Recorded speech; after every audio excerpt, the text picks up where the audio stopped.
बारिश के कारण डीसी के खिलाफ मैच बेनतीजा रहने से एसआरएच आईपीएल 2025 से बाहर।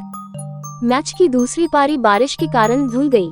अस्तित्व की लड़ाई लड़ते हुए सनराइजर्स हैदराबाद ने शानदार गेंदबाजी करते हुए दिल्ली कैपिटल्स को 133/7 पर रोक दिया और अपनी उम्मीदों को बनाए रखने के लिए जीत हासिल करने का अच्छा मौका दिया। हालांकि हैदराबाद में पहली पारी के तुरंत बाद बारिश शुरू हो गई और कुछ समय तक जारी रही, जिसके परिणामस्वरूप कोई परिणाम नहीं निकला और एसआरएच चेन्नई सुपर किंग्स और राजस्थान रॉयल्स के साथ प्लेऑफ की दौड़ से बाहर होने वाली तीसरी टीम बन गई। Delhi Capitals power play. Cummins ने डीसी को मुश्किल में डाला। चरण score 26 quarters, RR 4.33, first 6, 3 over 0। Karun Nair Faf du places के साथ ओपनिंग करने उतरे। इस सीजन में दिल्ली कैपिटल्स की छठी अलग ओपनिंग जोड़ी बन गई, लेकिन नायर के आउट होने के साथ ही ये प्रयोग तुरंत विफल हो गया। पैट कमिंस की पहली गेंद पर कैच आउट हो गए। डू प्लेसेस भी ज्यादा देर तक नहीं टिक पाए। अगले ओवर में कमिंस की गेंद पर कीपर इन कमिंस के हाथों में कैच आउट हो गए। डीसी के लिए चीजें और भी खराब हो गई, क्योंकि अभिषेक पोरेल की लीडिंग एज ने कमिंस को पावर प्ले में अपना तीसरा विकेट दिलाया, जिससे वह यह उपलब्धि हासिल करने वाले पहले आईपीएल कप्तान बन गए। इसके बाद अक्षर पटेल हर्षल पटेल की धीमी गेंद पर आउट हो गए, जिससे डीसी पावर प्ले के अंदर 4 विकेट पर लड़खड़ा गई। मध्य ओवर एसआरएच ने डीसी को बराबरी पर रोका। चरण स्कोर 60 हाफ्स, आरआर 6.66, फर्स्ट 6, 2/3। मैदान के फैलने के बाद भी डीसी के लिए गिरावट जारी रही। 7वें ओवर की पहली गेंद पर जयदेव उनादकट ने केएल राहुल के बल्ले का बाहरी किनारा लगाया। नियमित विकेटों का मतलब था कि डीसी के बल्लेबाज किसी भी स्तर पर बच नहीं सकते थे, साथ ही सीमा विकल्प भी सीमित हो रहे थे।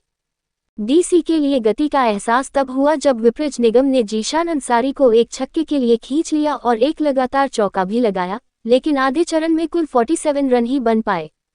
हालांकि ट्रिस्टन स्टब्स ने हर्षल की एक ढीली गेंद को चौके के लिए भेज दिया, लेकिन उन्हें काफी हद तक शांत रखा गया और पारी कहीं नहीं जा रही थी।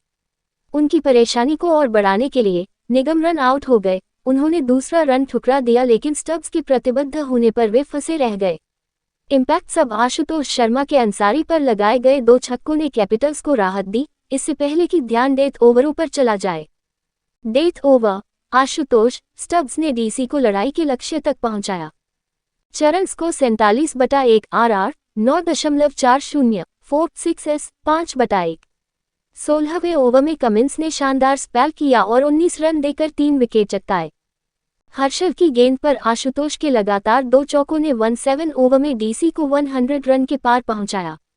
इसके बाद ईशान मलिंगा की गेंद पर स्टब्स ने 2 चौके लगाए और 35 गेंदों पर अर्धशतकीय साझेदारी पूरी की। हर्षल की गेंद पर आशुतोष ने स्ट्रेट फेन को लगभग पार कर लिया, लेकिन गेंदबाज ने इसे और कड़ा बनाए रखा। मलिंगा ने आखिरी ओवर भी शानदार फेंका, जिसमें आशुतोष का विकेट लिया और स्टब्स के चौके के बावजूद केवल 9 रन दिए। सनराइजर्स हैदराबाद मेजबान टीम ने दूसरी पारी में एक भी गेंद का सामना नहीं किया, क्योंकि 1 घंटे से अधिक समय तक बारिश होती रही, जिसका मतलब था कि ग्राउंड स्टाफ के पास मैदान तैयार करने के लिए पर्याप्त समय नहीं था।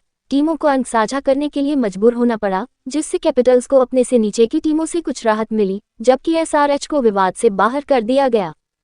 संक्षिप्त स्कोर दिल्ली कैपिटल्स 20 ओवर में 133 sevens, Tristan Stubbs 41, Ashutosh Sharma 41, PAT Cummins 3-19 बनाम सनराइजर्स हैदराबाद। कोई परिणाम नहीं। आगे क्या?